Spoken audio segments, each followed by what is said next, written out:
Hey everybody, it's Mick Liubinskas here from Climate Salad.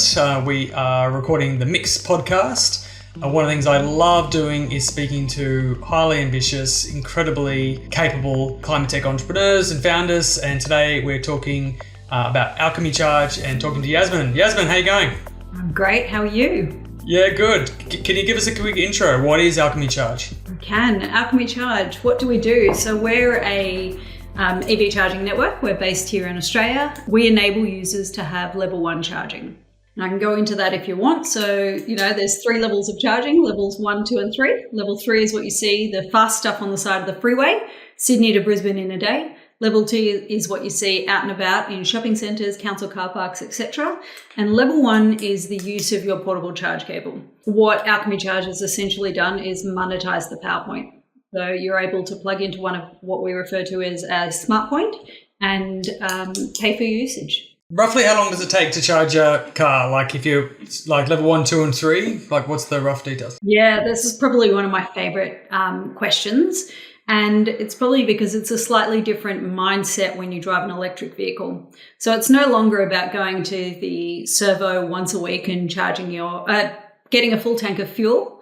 It's more about, they refer to it in the industry as ABC, always be charging. It's incidental top-ups. Charging your car is no different to charging your mobile phone. So you primarily charge it on your bedside table overnight, and then when you get in the car in the morning, you plug it in. When you get to work, you plug it in. If we were sitting in a cafe right now and there was a charge pad between us, I guarantee you one of us would have our mobile on it, topping it up.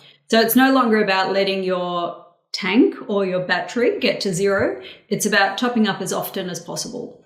So the average Aussie does 38 kilometres a day, which is only 3 hours of charging via your portable charge cable. And when I say portable charge cable, almost every car in Australia, EV sold in Australia, comes with a portable charger.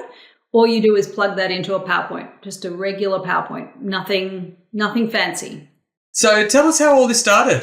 It was an interesting conversation. So my co-founder, Merrick, also happens to be my husband. He came home one day and he said, it's time to buy an electric vehicle. And I just assumed he wanted a new car and he hadn't really thought it through. So my first question was, how are you going to charge it? And he said, I'm going to charge it from the PowerPoint in the garage.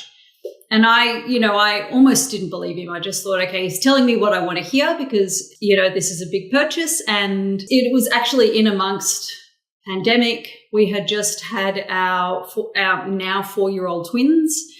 It was in the too hard basket. So I just let it be. And we did exactly that. So we've only ever charged our electric vehicles via our portable charge cable, unless there's been an instance where we've had to do something else. And what ended up happening, so a little bit of background on Merrick and I. Merrick is a remedial builder.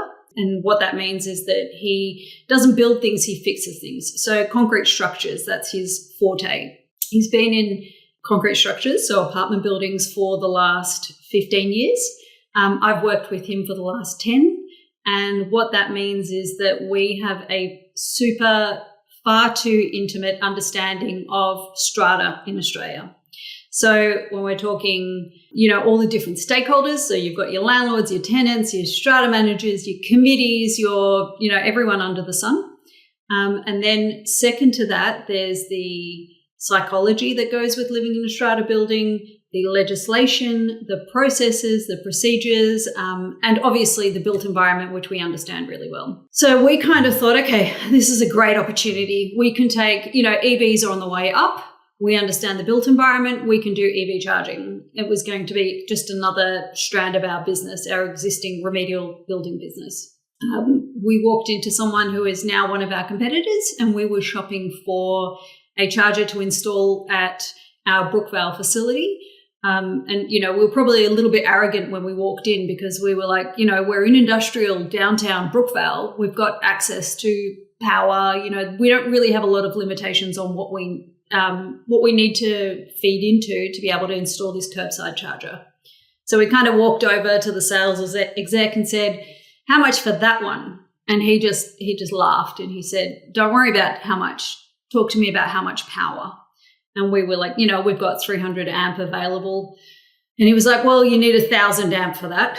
And at which point Merrick kind of piped up and said, well, what can we have then? And they took us over to a small, it was a level 2 charger. So it was a 22 kilowatt charger, not super fast, just, in that very mid-range offering. And we sat back and we were like, we had bigger expectations. And, Merrick being Merrick started questioning. So he was like, so where are you installing these, referring to the bigger ones? And he was like, well, we're not. And what have you got for apartment buildings? Well, that's in the too hard basket. That's, we're not installing into apartment blocks. And we walked out of there and we kind of thought, okay, this is a problem for someone else to solve. Yeah. And it wasn't until, it was a couple of months later, we had parked the idea altogether, just got on with life. But a couple of months later, I get an SMS from Merrick. I should probably frame that SMS, but it said Monetised PowerPoint. And I was like, what's this guy talking about? He was actually getting a haircut at the time. This man has no peace. He runs a business. We have 4 children. We have a very full life. So, making sense of everything is a bit hard on a good day. But, he sent me that message and I wrote back, well, that's dumb. And here we are, almost 4 years later working on his dumb idea. And it was exactly that. It was, you actually don't need anything more than a PowerPoint to be able to charge your car. Yeah. We looked at mature markets. So we looked at the European market, more specifically Norway, and, understood that most of charging takes place where you've got the longer dwell times.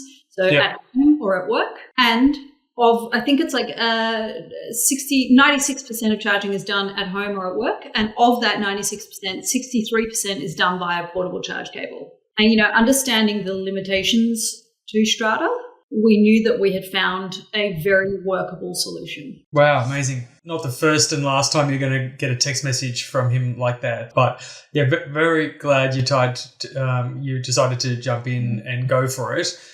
Where, in terms of what you can share, where are you up to now? And what's 2024? And you've been a part of the Global Growth Program in Climate Salad. And we've got to know you over this year. It's been great to see you expand. But tell us some of that journey, that recent journey. Yeah, so I guess we've been in market for just over a year now. So it was about 2.5 years of development to get to this point. Growth has been phenomenal. And I say this because, where you start isn't where you end. And that's probably my big takeaway. And understanding that we are a Monetised PowerPoint and we talk about EV charging because it's our biggest use case. Being a part of the Global Growth Program, we've always had the global ambitions. And it was actually through the program that we kind of came across the understanding that our offering is instrumental and a game changer in the Strata space. But when you take a step back, in different markets, it means different things to different people. So, when we're talking about Southeast Asia and we're talking about 2-wheelers and 3-wheelers, they don't have the luxury of levels 1, 2, and 3 charging. You can only charge via your portable charge cable. So our solution is the only solution. And suddenly the conversation changes. We were lucky enough to spend some time in Singapore together, Mick, and that was for us game changer. And we had some experiences there that kind of led us to our first international step, which will be at the end of January next year, 2025. We'll be launching a 500 device pilot into Indonesia.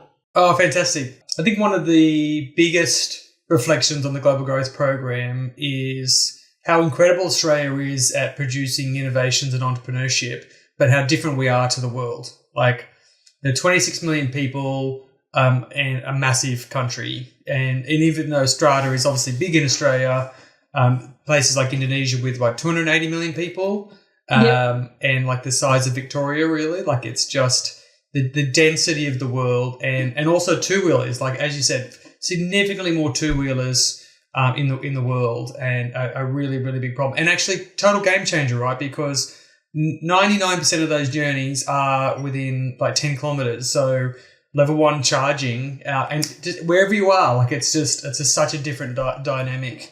And it is a challenge to have this ambition in Australia, be based in Australia, but have this global ambition. and have so many options. Like you could go to Europe because of the regulation and like again, lots of two-wheelers and smaller cars and smaller distances. You can go to the US where there's actually a big population, lots of capital, but bigger cars and bigger distances and lots of driving. Everyone drives. Each of the markets represent such different opportunities. Have you tried to process that? The thing that you have to get your head around is scale. So when we're talking about Australia, and although our solution is very flexible and it has so many different use cases, we've built for Strata. And when we're talking about Strata and apartment blocks, just under 10% of Aussies live in Strata. So it's 2.4 million people live in Strata. And when you flip that on its head, and we're talking about Indonesia, and we're talking about the island of Bali alone, it has a population of 4 million people and a scooter population of 4.5 million. So there's more scooters than people. And the Indonesian government is doing so much in the space of trying to electrify. And the initiatives and the incentives are definitely there. So they're using the carrot and the stick model. Yeah. To give you an example, you can, Merrick was in Indonesia a couple of weeks ago. He tells me it was for work, but, cocktails in Bali. Yeah. He came back and told me that there's a limitation on how much petrol you can buy at any time. So you can only purchase 10 litres of petrol at a time. Yeah. And that's one of the mechanisms they're using to push people into electric vehicles. Two-wheelers, three-wheelers, EVs, the whole lot. That's really interesting. It's such different dynamics, right? And I think we're right in the middle of it, right? Like there's no doubt to me that in 2035 we'll look back and all these things will be totally normalized, but we are right in the middle of this messy transition, and it's really complicated but really important. And it's been interesting for me. A lot of people say to me, what's the point of Australia doing anything if Asia's not doing anything? And it's like Asia is doing so much more to drive this because they've got huge incentives on the negatives of health and the positives of transition and business opportunity. Yeah, really interesting reflection. So that dynamic is actually, I remember going for a surf trip in Indonesia and seeing people just buying little 2 litres of petrol in little bottles and the dynamic of that change. And you think again of the combination of solar and charging those can be totally game changing in terms of actually helping these developed nations actually provide secure energy and cheaper energy. Democratizing it could be a total game changer. Like you could literally run your bike for free, once the capital costs are in. Yeah, that's it. And it's really interesting because I guess they've tried to take the dollars out of the equation. So they've got this incentive where if you've got a petrol scooter, you hand it over to someone, they convert it into an electric scooter, you contribute the equivalent of $100. The government contributes the equivalent of $1,000, and they give you your scooter back as an electric version. And that's 20% of the cost to run on an ongoing basis. So it's a no-brainer. That is amazing. That is really interesting. And so I've thought about the same thing. I drive a petrol car, but we live really close to buses, and we just don't drive the car enough to warrant upgrading yet, but we really want to. But I thought about getting it upgraded into an EV. But a bike, obviously, is it a simpler? Do you know much about that? Is it simpler or easier, or it's just they're just motivated to do it anyway? I can't tell you about the technicalities. Yeah. That's when Merrick would step in. We're a 2-for-1 deal. Yeah, but exactly. Look, there's some pretty stringent testing around it. So I've heard some of our partners' pain points over there. So when they're talking about conversions and making sure that they pass all the tests, etc. So they've actually, I can say that they're not just releasing it into the wild. Sure. They're thinking it through. They're actually taking their time with this transition piece because they want to get it right. Yeah, interesting. Wow, and they're learning from the markets that have done it before them, right? Speaking of learnings, what's been the biggest learning this year for the business? Patience. When you're a startup, where or the type of startup that we are, we're kind of in this climate tech space.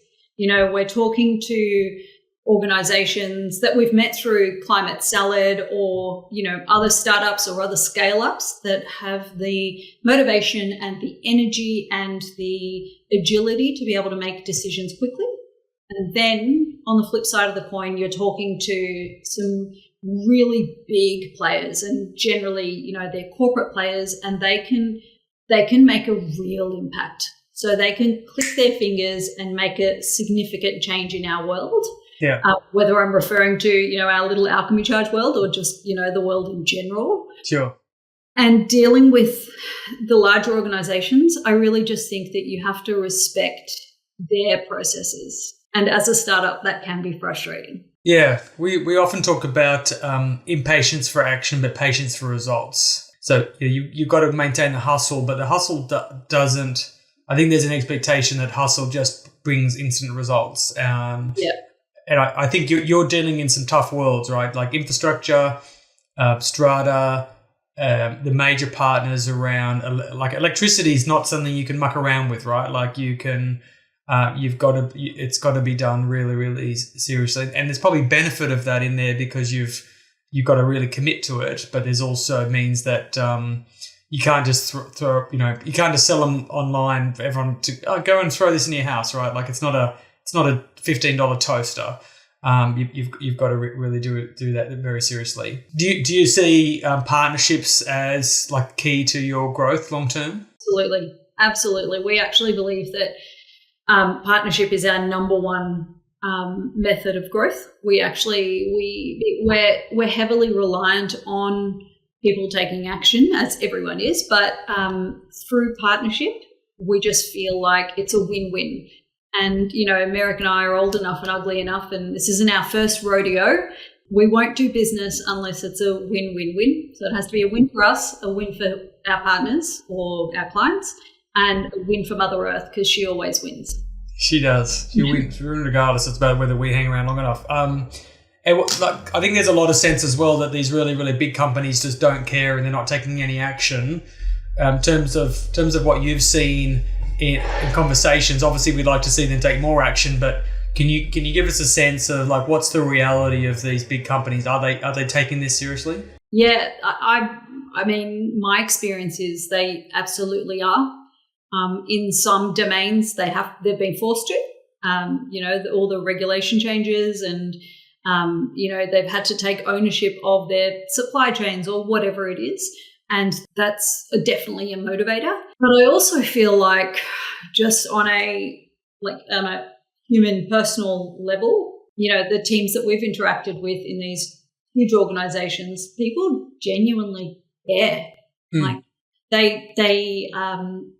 we're yet to hear a hard no. We're yet to hear this is just not a priority, walk away from me. Yeah. Because I really do feel like it is. Having said that, is it the highest priority? No. That's a really good point. And nor should it be, right? Everyone has to keep their doors open. Yeah. It's definitely a consideration, and it's coming up to the top of the priority lists. Yeah, that's really interesting. Okay. So, yeah, I think you're right that there's obviously the capitalist push, and if someone's going to lose their job versus making a slightly better decision for the environment, it's unlikely that 99% of the world are going to make that call. But I think there is the discretion and the in the continuum of people's behavior to be like, you know what, I'm recognizing there's a problem here. Like it's I understand climate change and know we're going through it, and I don't feel comfortable doing this, and they'll push a bit harder and they'll try to make that happen. I've seen a lot of business deals die in middle management. So it's like, the CEO might say, we need Alchemy Charge, go and roll it out. And middle management goes, But I feel actually that a lot of middle management are going, you know what, this is a problem. And if I can make this, if this is better for the world and I can do my one positive component, then maybe that's something. So, that's an interesting reflection. I think the pause that we had, I'm going to call it a pause. It's controversial topic, but with COVID and everyone being locked in their houses and maybe taking a slightly different view or taking a moment to reestablish their views, I think has definitely changed the landscape. this is something that Merrick says all the time. There is enough for everyone. There is so much opportunity out there, and there is so much that needs to be changed and fixed, that partnership and working together is actually the only solution.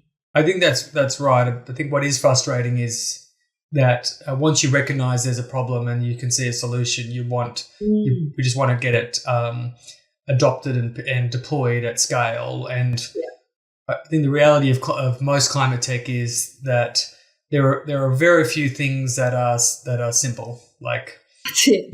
You can click the little button and offset your flight, but honestly, that's the simplicity of that is an indication that it's not actually doing the job, right? You're not flying with sustainable aviation fuel because you click that button, or the plastics or the waste.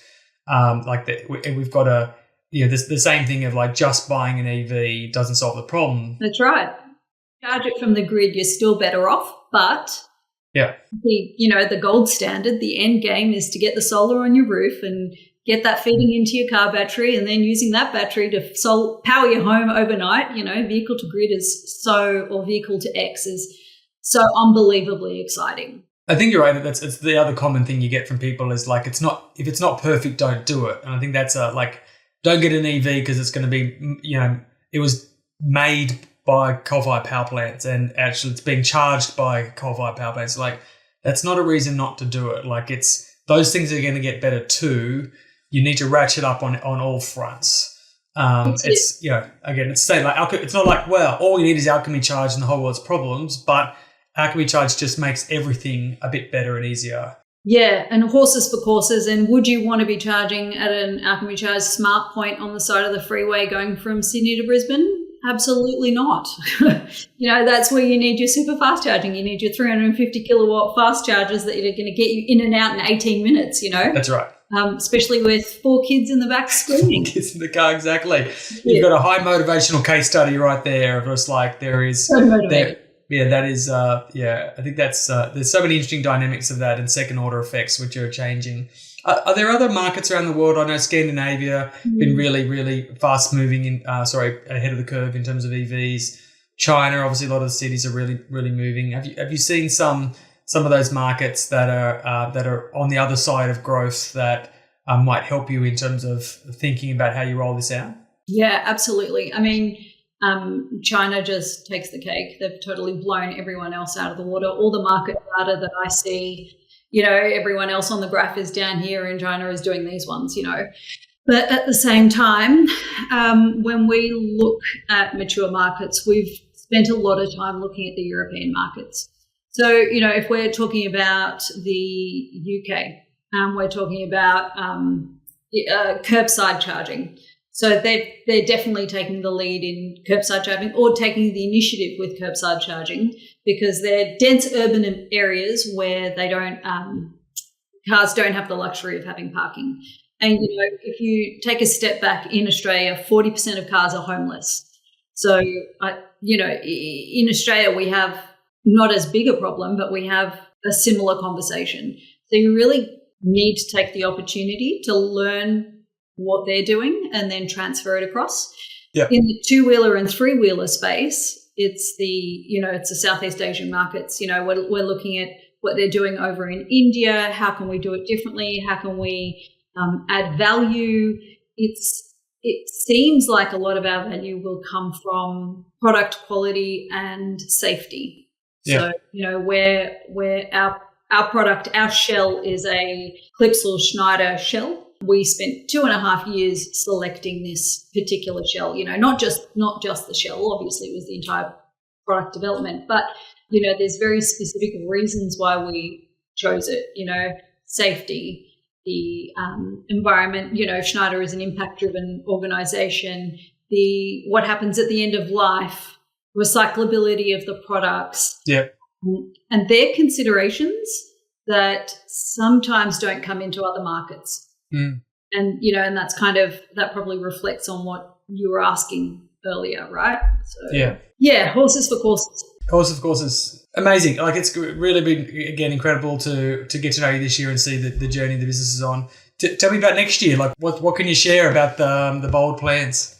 Yeah, next year. So this year's been phenomenal. Out the gates really quick. You can probably see behind me, we've got a couple of accolades to our name, which I love to brag about. But next year is all about growth. So next year is expansion.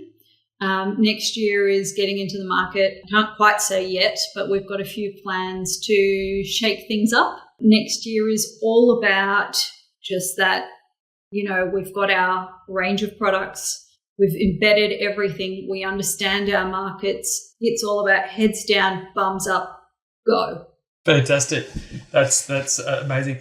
What are the biggest, how do the trends look? I know there's been a lot of conversations this year about EVs, and Australia is a completely different case to the rest of the world, and obviously you're playing in other different markets, and there's light EVs and other things. Yes. What's your sense? I think there's 10 different trends going on. There's the macroeconomic general one. Yes. And then there's kind of EVs, which is driving then general EV infrastructure policy. Yeah, how are you feeling about which of those are headwinds and tailwinds for next year? Okay, so next year it looks like a lot of the focus will be around heavy transportation. So, specifically for Australia, that's where it looks like all the government funding is heading. It looks like a lot of the strategy is going down that path, understanding that there's a lot of those trucks coming into the Australian market, so there's more availability. So I think that's what's the last 2 years have all been about destination charging. Everyone's had this obsession with getting, going long distances, although you only do it once a year, right? Yeah. It's all about destination charging. It's all about being able to charge on the side of the road. Yeah. A lot of that focus is shifting to, the business side of things, less of the consumer and more into impacting through business. Yeah, I think I think the timing's good. I think it's been a tough year for climate tech in some degrees because, in terms of capital raising macroeconomically. But if I think about a business like Alchemy Charge, I think the timing is good. I think I reflect on a lot of the companies, all of your ambition, all of your hard work and hustle, and this goes to the point about being impatient for action but patience for results. It's impossible for you to change the entire market. You can't be well, now here's Alchemy Charge, go and buy an EV. It's not you have to actually go in lockstep with that. But I think actually that pace and that timing is actually really good. And again, we're not going to see, you're not going to 100x, but we don't need to. We just need more proof points, more growth, more partnerships, more deployment, and gearing up, because I think I think by 2035 we're going to be in a whole different world, and in fact I think we're going to see a ton of growth over the next 3 to 5 years. So I think the timing is really, really right. So yeah, very excited. Yeah, so are we, and I think that you're absolutely right. Had we started this journey 10 years ago, I think we would have burnt out before we had the opportunity to really get out there. I think the timing is right. I think that the market understands where it's heading a little bit better, which means, your average consumer, it's no longer your, early adopters. This is just becoming the norm. Yeah. I think that's right. I think they're the tipping points I see. We've talked about a few times is the, regulation is driving the cost of climate negative products higher. Climate tech companies are getting better and better, so their economic value is getting better, so that the green premium is quickly becoming a green profit. Whatever my arms are going. So that's really good. And then you have a lot of the pressures coming. We've mentioned it here as well, in terms of individual consumers, employees. Because the middle management, right? It's why do we care about rolling out more EV chargers in Strata? Because we all, enough of us see those problems now. Board pressure, investor pressure. So then all these things are really building. And my experience in technology waves has been things happen gradually, then suddenly. Yeah. And I think the suddenly is going to happen. 2027 is my bet. So if you're watching this in 2027 and I'm right, reach out, tell me how great I am. If I'm wrong, keep hustling. If I'm late, I'm okay. Sorry, if it was 2026, I'm okay with that. Okay. 2029 is too late. We need it earlier. But so that's my bold bet for next year. I'm making a note in my calendar. I'll reach out. Exactly. I'm expecting a phone call on January 1st, 2028. Actually, 2027. By the end of the year, it'll be fine. And look, it is not your first rodeo. I always think that places a significant amount of pressure on that second rodeo. But in terms of like a climate tech business, how has it differed? Like, I just love the remedial building side. Like, it's just the fact that it even exists, I think, is fantastic. But yeah, how's the experience differed from your previous entrepreneurial experiences? It's wild, and I say that with love. And remedial building, being in the building game, that whole industry, it's very established. It understands its ways. What we do in the remedial space is probably, it is tech forward and it is climate conscious. And if I can just jump into that, it's about what we do is, here we go, polyurethane injections.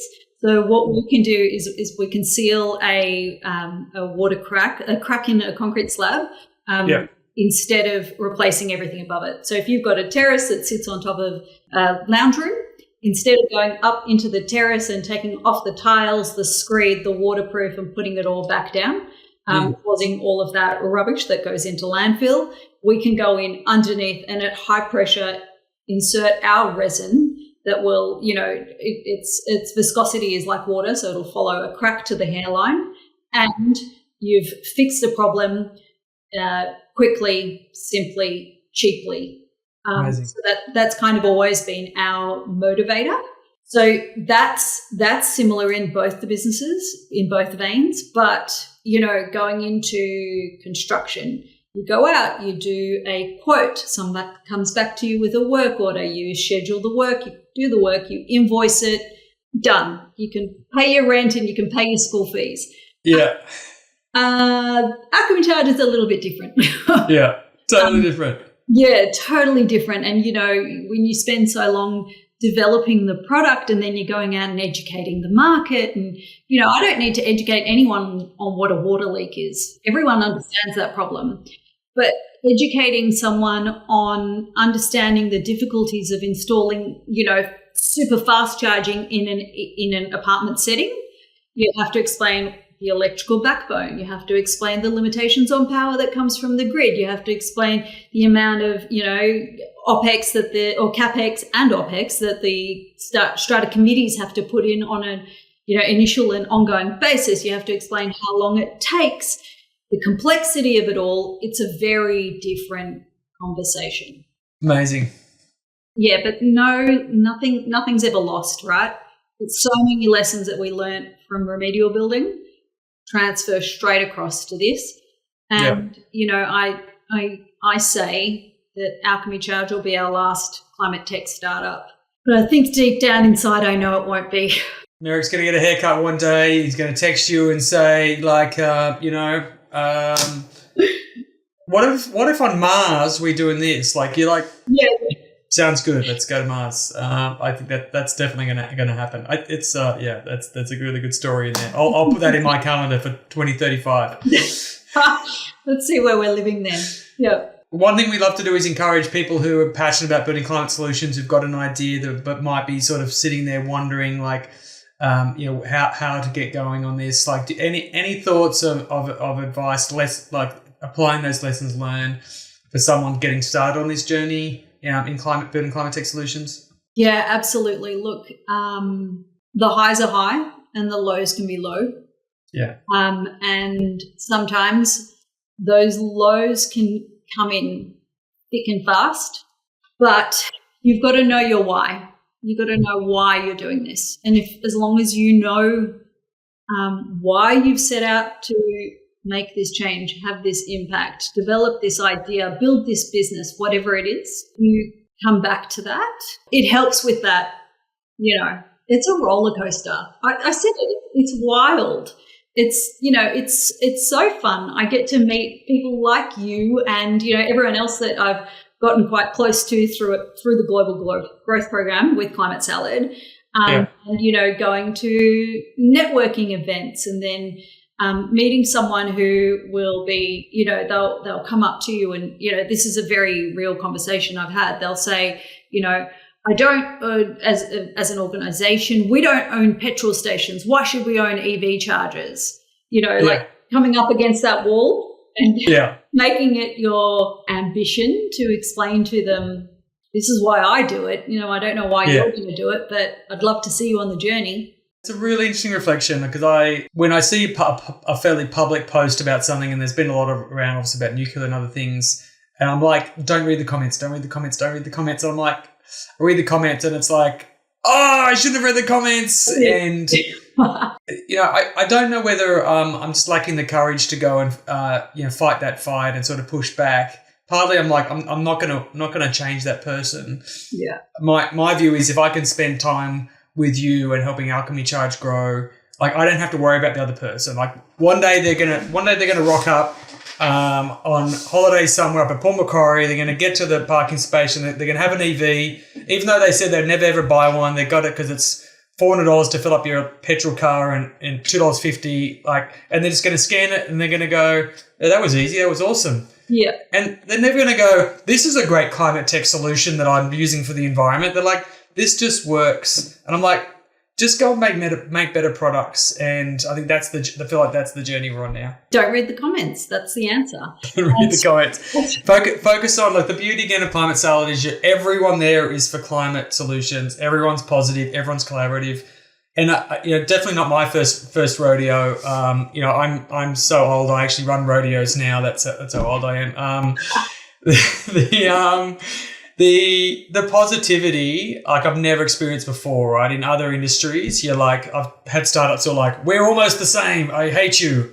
But, Climate Salad has a dozen EV charging companies of different kinds. And everyone's helping each other out because we've got a common why, right? Definitely. And, I ran into a Climate Salad member, another EV charging network. They do peer-to-peer. Ivy Go, give them a shout out. But I saw them at an event here in Brookvale, and they're actually on the other side of Sydney. And, I could walk up to her and I could crack a joke and say, why are you on my turf? We hugged and there's so much love there. And it's actually really wonderful to be a part of.